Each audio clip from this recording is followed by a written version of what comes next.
The available research on access to nature is growing exponentially for all types of residential care settings. Although outdoor space is provided in most senior communities, it is often underutilized. This is of increasing concern because research has found substantial health-related benefits for people spending even modest amounts of time outdoors.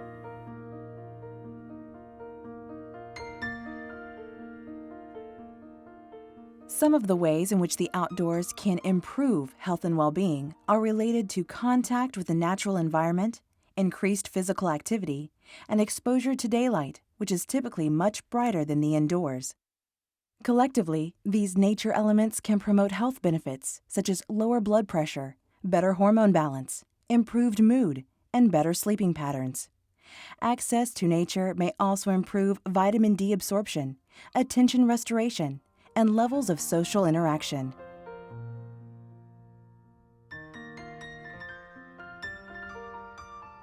About 25 years ago, a finding emerged to the effect that looking at nature seemed to make people feel better, calmed stress, and subsequently my colleagues and I, and then later other groups, documented this scientifically using physiological measures such as blood pressure or measurements of brain electrical activity or muscle tension, respiration, and other physiological stress indicators.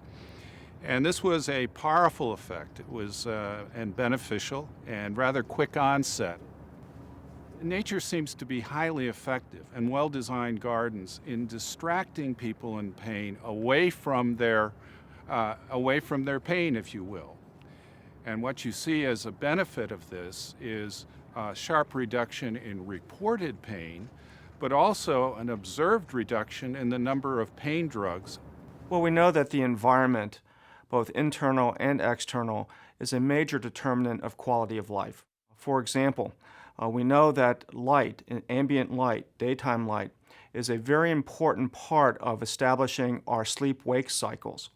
And in climates where folks do not receive a lot of light, they often have problems with mood disorders, what we call seasonal affective disorders. Now, this is important in late life because sleep patterns begin to change as we get older. That's part of the normal physiology of sleep. Being able to go out into a garden enables one to experience sunshine, which is very important in senior housing for synthesizing vitamin D and for helping via effects on melatonin and perhaps serotonin to alleviate the pervasive and serious problem of depression. Being outside is akin to also exercising, and exercising in older adults is very important, not only for quality of life, but for some very practical conditions. For example, it helps with strength and endurance, it helps with maintaining gait stability, it helps with maintaining a certain degree of flexibility, and if you do have problems with arthritic conditions, it also helps with range of motion. So getting out in the environment is very important from an exercise perspective. In addition to physical needs, gerontologists have identified important psychological goals for older adults, such as the need for autonomy, privacy, and social interaction. The outdoor environment can provide opportunities that help seniors meet these needs to achieve a higher quality of life. A recent study was carried out in 3 different climate regions of the U.S., with 68 randomly selected communities from different prices and neighborhood contexts. Although focused on assisted living, the study found a broad range of levels of care, and many of the findings can also be applied to senior apartments or skilled nursing facilities. About 1,600 residents and staff were surveyed about the role of outdoor access in their lives.